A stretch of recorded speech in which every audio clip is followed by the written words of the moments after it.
En este video te vamos a llevar a nuestra aventura más reciente en Colombia. Son las 4:20 de la mañana y ya estamos listos para salir al desierto de la Tatacoa. You can see the van there that we're riding in. Pues nunca hemos ido, vamos a ver qué tal.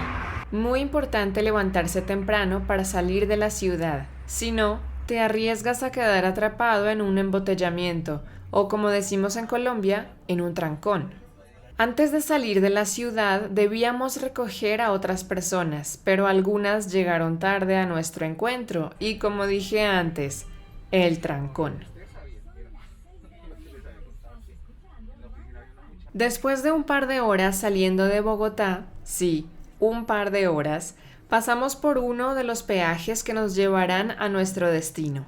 El viaje desde Bogotá hasta el desierto de la Tatacoa toma aproximadamente 5 horas. Mientras avanzamos, podemos ver el cambio del paisaje y también podemos sentir el cambio de la temperatura.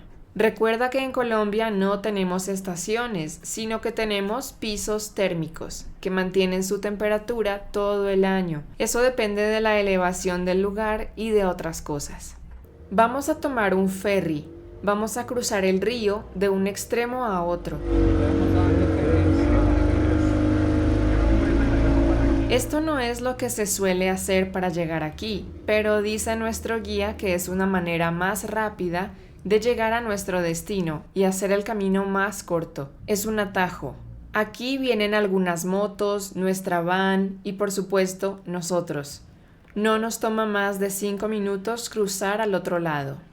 Ya estamos muy cerca de nuestro destino y estamos pasando por algunos caminos destapados. A veces serán un poco empinados y la van no podía subir fácilmente.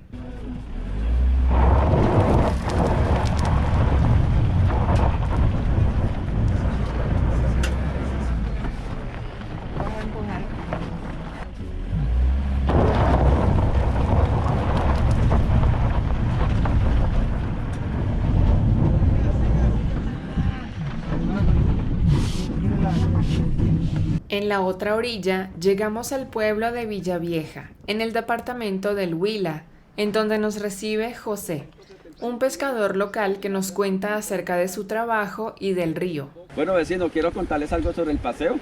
Vamos a ir a hacer un recorrido más o menos a donde estaba la barca, más o menos 1,5 kilómetros, donde vamos a ir a observar aves, tortugas, iguanas, donde les voy a contar un poquito de las profundidades del río y también donde les voy a contar un poco una historia que hay sobre el río de un espíritu que existe realmente aquí en esta área, ¿listo? Entonces, ¿cuántas personas son por todas? 13. Nos subimos a la lancha y empezamos a recorrer un poco del río Magdalena, un río que nace aquí, en el Huila, y termina en Barranquilla, al norte del país. Tiene una longitud de 1.528 kilómetros o 950 millas. Hay un punto que se llama el Peñón del Castillo, o sea, la Casa del Mar. Es un área donde se encuentra el río Aite con el río Magdalena. Eso se llama la Casa del Mar. ¿Por qué? Porque ahí en esa área es donde más molesta ese espíritu.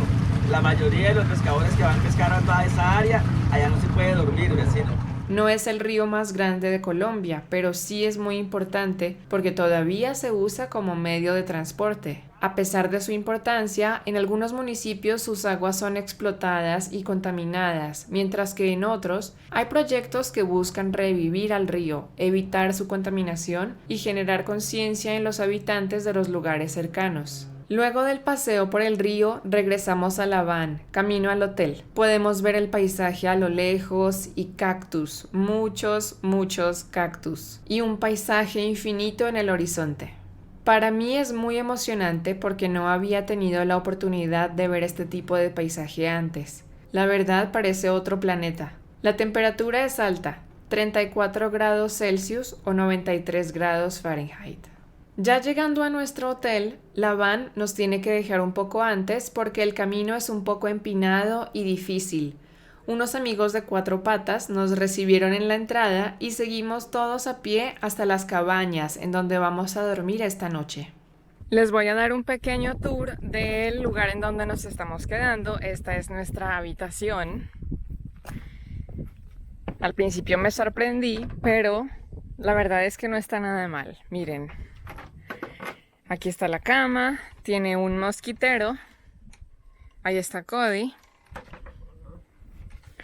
Por aquí está, este es el baño. Afortunadamente solo somos Cody y yo y no hay nadie por acá, afortunadamente. Y esta es la ducha. Lo único que les puedo decir es qué calor.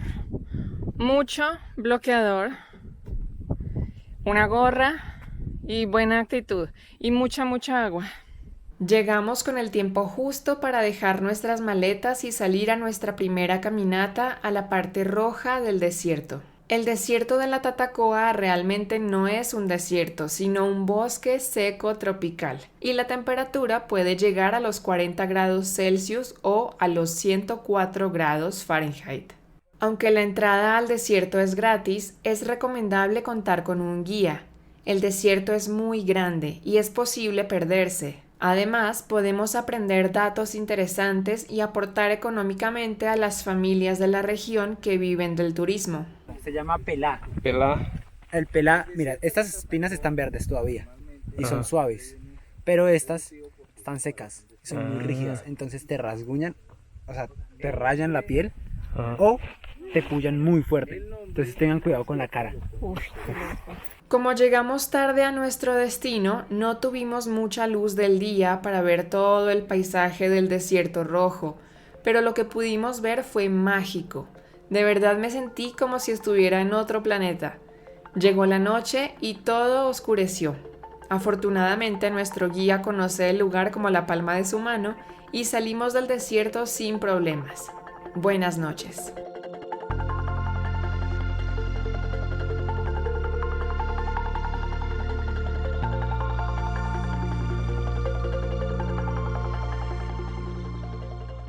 Último día en el desierto de la Tatacoa y así amanece por acá. Bueno, la situación es que está lloviendo y, bueno, no está lloviendo mucho, está lloviznando.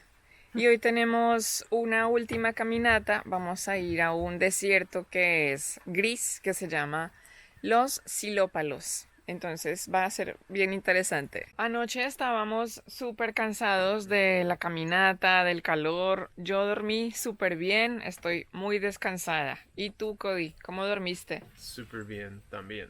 Anoche fue la primera vez que yo dormía en un mosquitero. ¿Y tú? También. Vamos, mira. Miren, si no se acuerdan qué es un mosquitero, este es un mosquitero. Me voy a poner bloqueador solar porque aunque no está haciendo sol, pues es mejor. Todos los días bloqueador solar. Empezamos nuestro camino a la segunda caminata de este viaje. Vamos a visitar la parte gris del desierto. Se llama Los Silópalos, que significa madera fósil. El paisaje era totalmente diferente al del día anterior con sus tonos grises y blancos. En una parte del camino llegamos a una casita. Los dueños tienen cabras. Es muy común ver cabras en esta zona. La gente come su carne y toma su leche. También la venden a las personas que llegan al lugar y tienen una pequeña colección de madera fósil que han encontrado en esta área. La gente suele ser supersticiosa.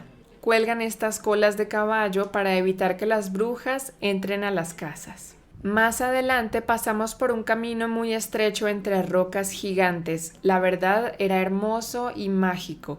A veces era tan angosto que solo podías poner uno de tus pies enfrente del otro para seguir avanzando. Otra vez empezó a llover un poco y las rocas se volvieron resbaladizas. Tenías que usar tus brazos y tus manos para agarrarte de las rocas y no resbalar. La verdad me pareció divertido, pero creo que no sería tan divertido para alguien que no le gusten los espacios cerrados y angostos. Cuéntame, ¿cómo crees que te sentirías pasando por aquí? Terminando nuestra caminata, los guías nos invitaron a quitarnos los zapatos. Fue una buena oportunidad para conectar con el lugar y sentir el frío del agua con el calor de la tierra. Fue también muy relajante para los pies. Pisar el barro fue muy terapéutico. Luego de lavarnos los pies y ponernos los zapatos, seguimos caminando y encontramos una serpiente hermosísima. Estaba muerta, así que nos acercamos a ver sus colores y su forma. Nuestros guías nos dijeron que era una serpiente coral. Al regreso a nuestras cabañas vimos otro tipo de cactus con una fruta rosada y diminuta. Antes nuestros guías nos explicaron que su fruta es comestible, así que tomé una. Miren, qué color tan bonito.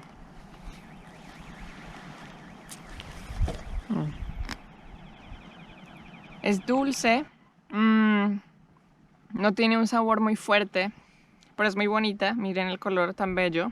Es dulce, se puede comer. Es deliciosa. Ya estamos alistándonos para irnos y nunca olvidaré este baño. En la noche, muy chévere.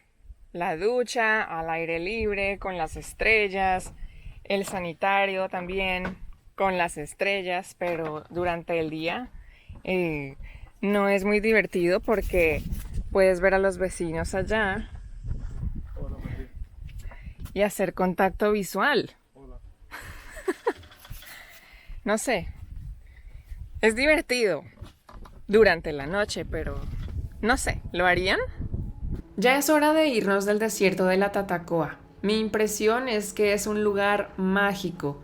En la noche puedes ver las estrellas en todo su esplendor gracias a que no hay luz, y eso es maravilloso. Nos gustó la experiencia de viajar en grupo porque también conocimos personas maravillosas como nuestros guías y nuestros compañeros de viaje. Muchos de ellos viajaban solos y se sentía una energía muy especial, así que toda la experiencia fue muy buena. Si vienes a Colombia y tienes tiempo, te recomiendo que visites este lugar. Seguro es una variedad de paisaje que no te imaginas encontrar en este país. De regreso a la ciudad, no tomamos el ferry ya que no es necesario, pero sí pasamos por un puente que atraviesa el río. Nos bajamos para ver el paisaje y despedirnos del lugar. Era un camino algo abandonado y había un túnel que parecía muy viejo. Decidimos pasar por ahí a pie. Adentro escuchamos unos ruidos de animales. Eran murciélagos. Escúchalos. De nuevo nos subimos a la van y ahora sí termina nuestro viaje al desierto de la Tatacoa y al departamento del Huila. Esperamos compartir contigo otra aventura en Colombia muy pronto. Hasta la próxima.